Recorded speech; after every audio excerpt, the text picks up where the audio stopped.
Mjesto u Imotskoj krajini smješteno je uz jugozapadni rub Imotskoga polja u Dalmatinskoj Zagori, sve do nekoliko kilometara zračne crte udaljeno od mora u zaleđu Biokova.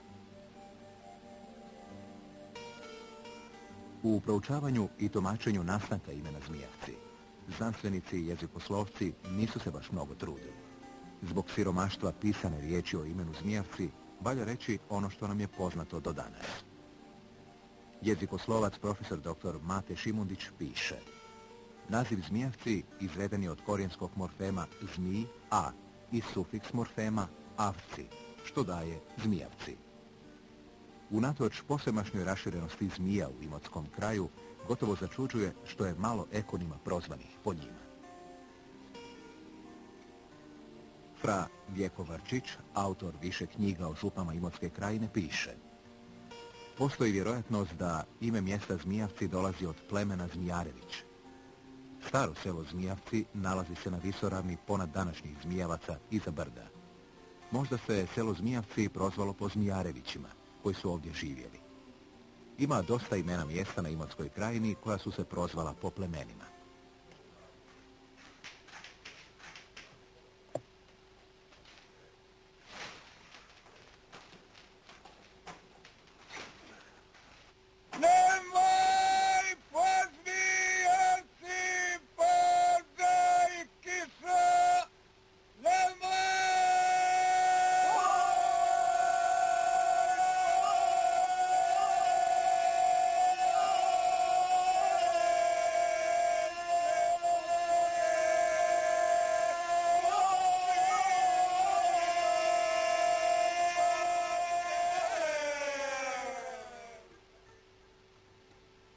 Književnik Petar Gudelj, autor knjige Put u Imotu, piše: koliki su Zmijavci?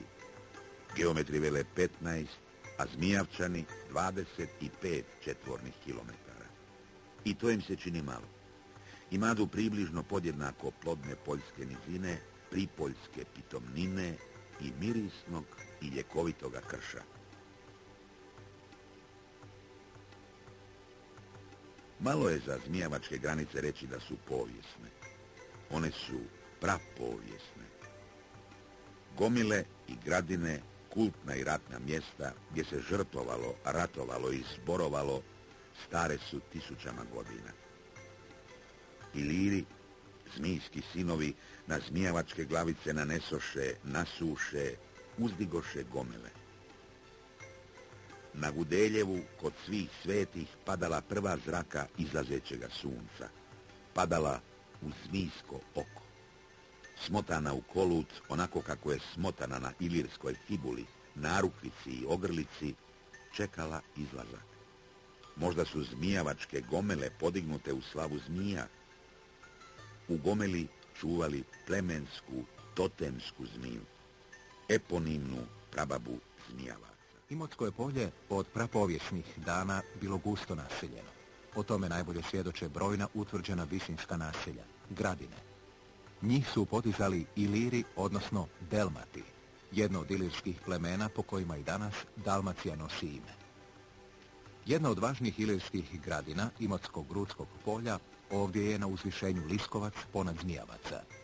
Tragovi života na njoj potječu iz ranog brončanog doba, a bila je utvrđena bedemom od suhog zida. Po gradini se i danas vide ostaci prapovijesnih kuća. Na ostacima prapovijesnih bedema u antičko doba grade se novi obrambeni zidovi učvršćeni vapnom. Gradina na Liskovcu ima odličnu vizualnu komunikaciju s gradinama na sjevernim stranama Imotskog-Grudskog polja. Osobito s najvažnijom nad Imotskim poljem, Zelenom glavicom kod Crvenog jezera. Nedvojbeno se radi o važnoj strateškoj točki, s koje se nadzirao stari, prapovijesni, a poslije i rimski put Salona na Rona, odnosno Solin, vid kod Metkovića. S njega su se uvijek ostale gradine mogle upozoriti u slučaju opasnosti. Liskovac je u obrambenome sustavu bio veoma važan punkt. Također se smatra da je on jedan od 60 delmatskih opida, utvrđenih naselja, koje spominje Publije Vatinije u pismu Ciceronu iz 44. godine prije Krista.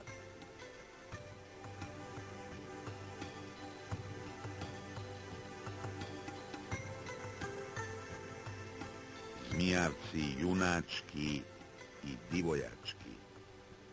Dikovača je Imotska Troja, a matica koja je optače njezin Skamandar. Grčko-ilirske kacige u Dikovači nađene, u Imotskom samostanskom muzeju pohranjene, možda na glavama dođoše iz Troade, ispod Troje ili iz Mikene ili iz Krete. Na Dikovači nekoć bijaše junački stečak s velikim štitom i mačom Lovrin greb. Pozoba ga drobilica. Pod Dikovačom ranokršćanska bazilika tisućama godina bila pod zemljom. Ostali joj samo temelji, čvrsti i duboki. Kao što su čvrsti i duboki temelji zmijavačkoga i imotskoga kršćanstva. Knjiga Mediterana, manifestacija Splitskoga književnog kruga, predstavila je 2000. godine u Palači Hrvatske akademije znanosti i umjetnosti knjigu Starokršćanska bazilika u Zmijavcima, koju su napisali dr. Nenad Kambi, Anita Gamulin i Snježana Tonković, a objavio zbornik Kačić. Starokršćansku baziliku na crkvini ispod gradine Dikovače prije više od 1 stoljeća počeo je istraživati fra Ivan Tonković. Rodio se ovdje u Zmijavcima 1851. godine, a umro 1911. u Imotskome. Sam je snosio troškove iskapanja i istraživanja i rezultate je objavio u časopisu Buletino, što ga je uređivao don Frane Bulić, veliki hrvatski i svjetski arheolog. Arheolozi, povjesničari umjetnosti i arhitekti obavili su stručnu reviziju nalaza, proučili brojne fragmente, osobito natpise, i došli do sigurnih rezultata da je ovo starokršćanska crkva iz 5. stoljeća, a srušena je u doba seobe naroda u 7. stoljeću i više se nije obnavljala. Kršćani i Iliri, Rimljani i drugi narodi u ovoj su crkvi slavili svetu misu i druge liturgijske obrede. Grobovi u crkvi i oko nje svjedoče da su se vjernici ovdje kršćanski pokapali i da su se za njihove duše služile svete mise. Istraživači su osobito uočili da ova crkva ima 2 krstionice, manju za krštenje djece, a veliku križnu za krštenje odraslih.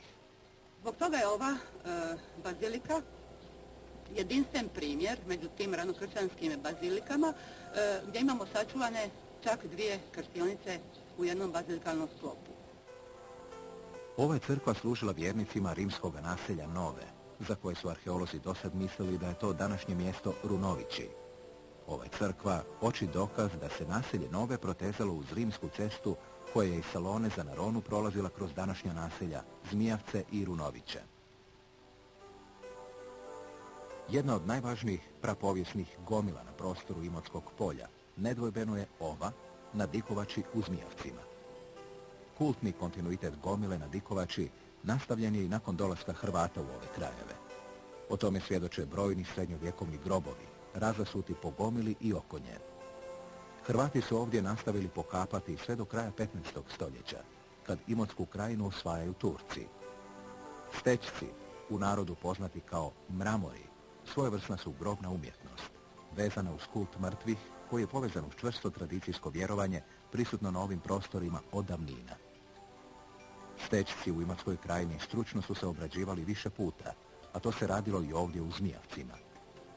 Posljednje detaljno reambuliranje cijelog područja Zmijavaca i Glavice Dikovače napravljeno je 1999. godine pod pokroviteljstvom Splitskog konzervatorskog odjela Ministarstva kulture. Nastojalo se potanko snimiti i ustanoviti brojnost ovih vrijednih srednjovjekovnih spomenika. Tako je napravljen dosad najstručniji popis stečaka na Dikovači. Danas je na njoj 8 stečaka, 4 sljemenjaka, 2 sanduka i 2 ploče koje su utonule u zemlju.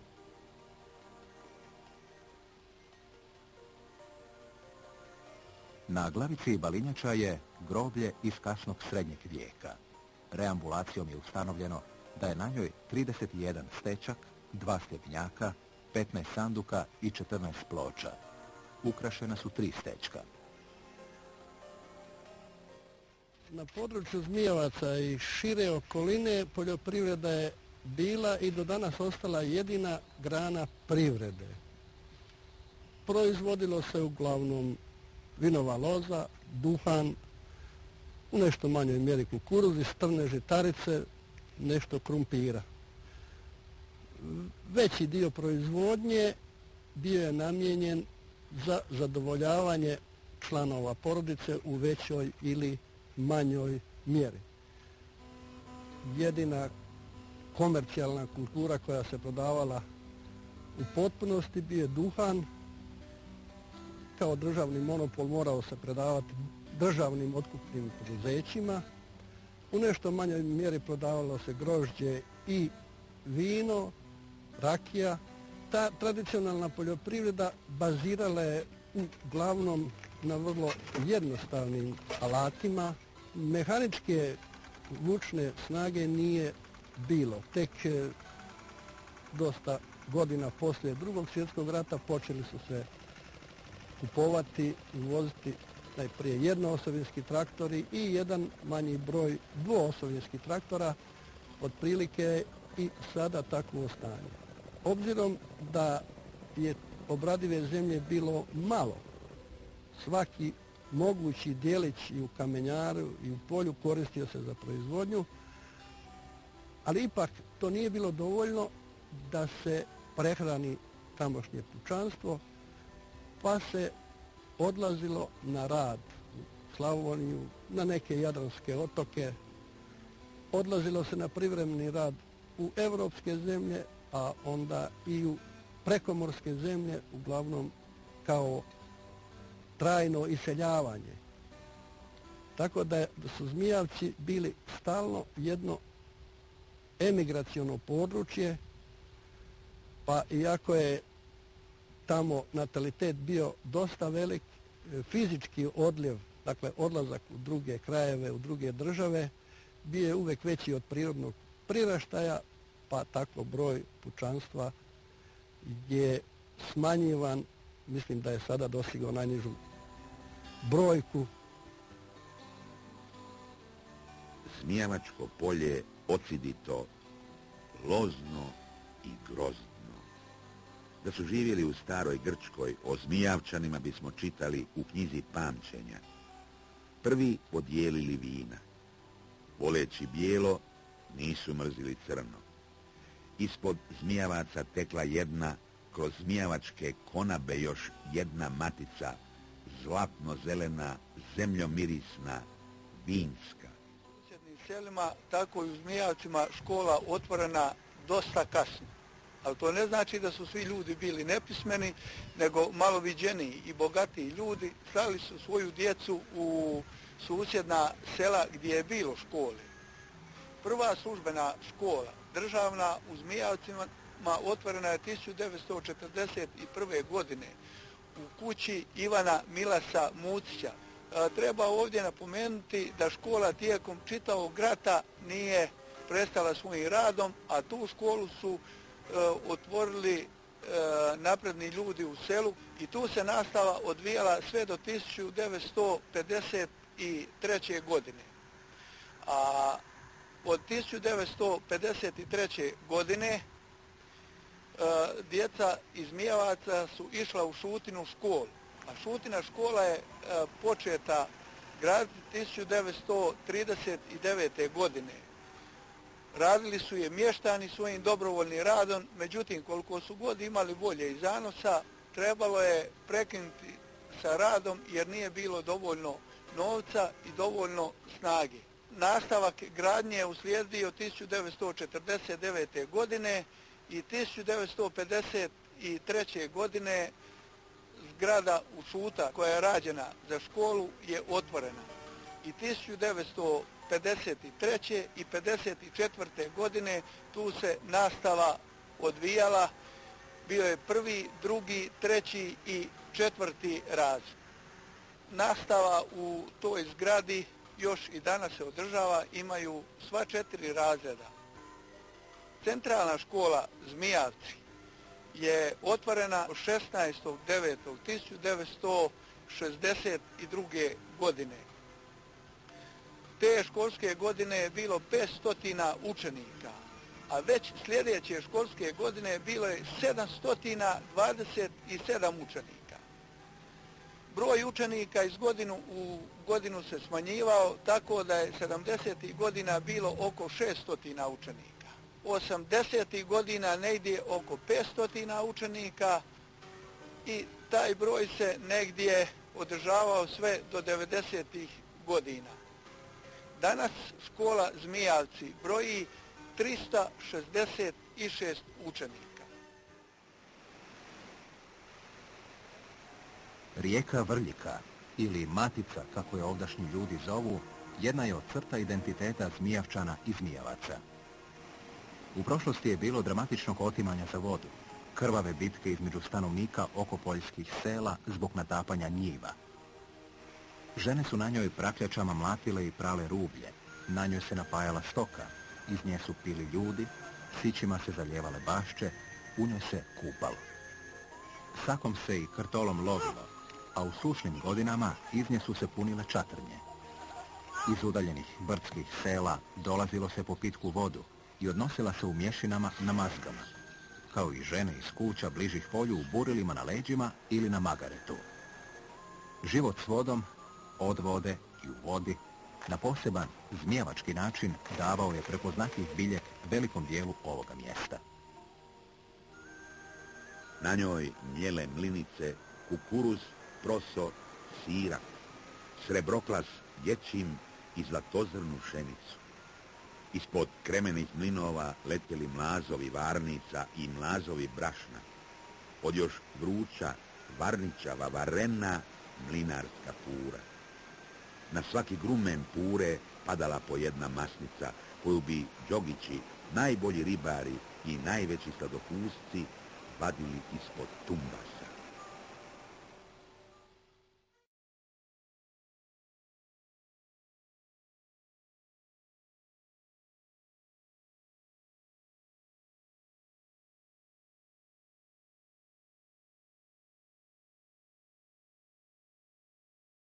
Ovdje u Zmijavcima 27 godina postoji nogometni klub. Osnovan je 1974. godine, a ime Kujundžuša dobio je prema ovdašnjoj vrsti grožđa. Godine 1990. promijenio je ime u nogometni klub Croatia Zmijavci. Oko sebe okuplja mlade ovoga kraja koji razvijaju sportski duh i nogometne vještine. Neki su igrači postali i nogometni profesionalci. Veći uspjeh klub je postigao u sezoni 1987-88. kad je osvojio prvo mjesto u srednjoj dalmatinskoj ligi.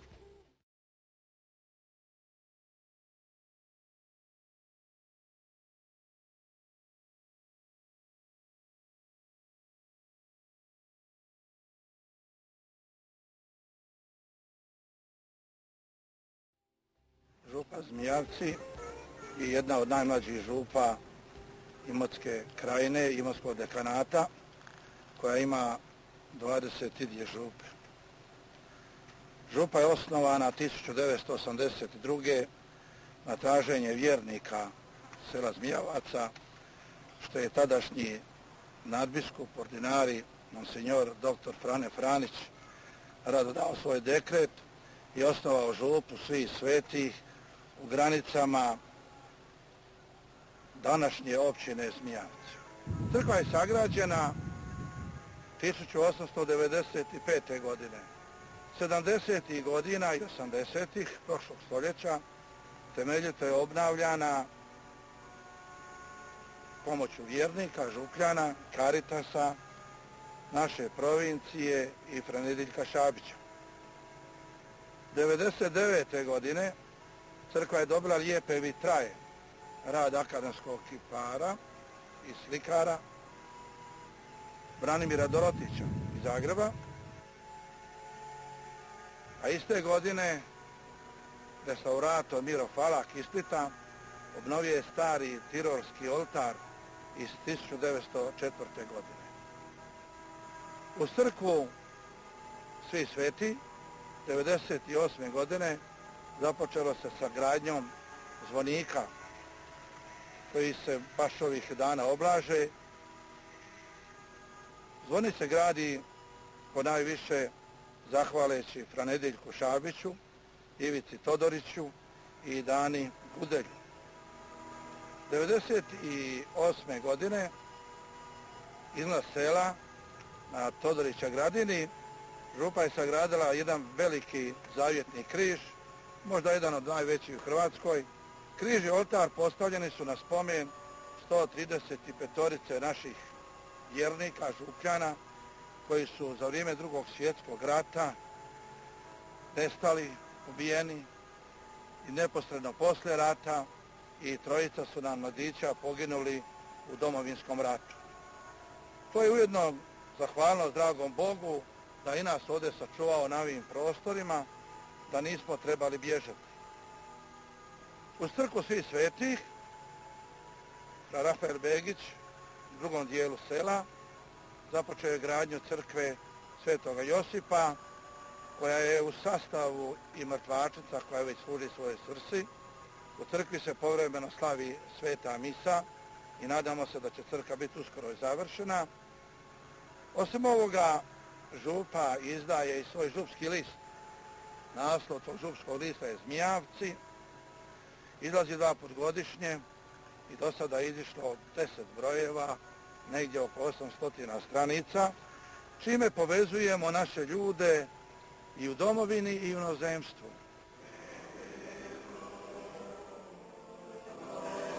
Veliki petak, najtužniji je i najšutljiviji sveti kršćanski dan. Nijedan blagdan u godini ne može okupiti toliko vjernika u Zmijavcima kao Veliki petak. I to posebice procesija za križem. Ona je dugogodišnja zmijevačka tradicija. Dan prije, na Veliki četvrtak, u crkvi se okupi mnogo muškaraca, zavjetovanih križu, čekajući brojeve koji određuju tko će nositi križeve. Nose se 3 križa, mali, srednji i veliki.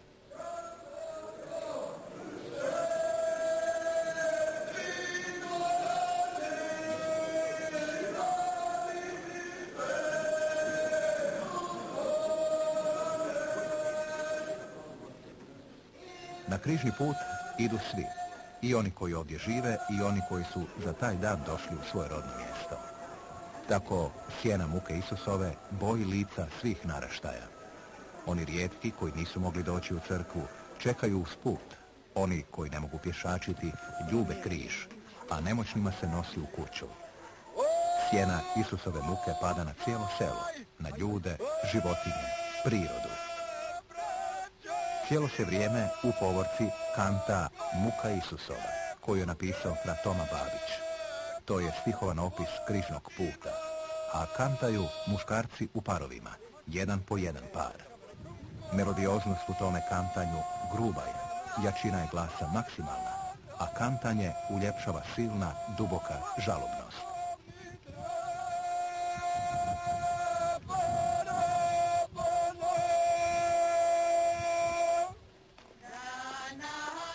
U povorci su i pjevačice. Pjevaju muku fra Petra Kneževića. Vrime došlo.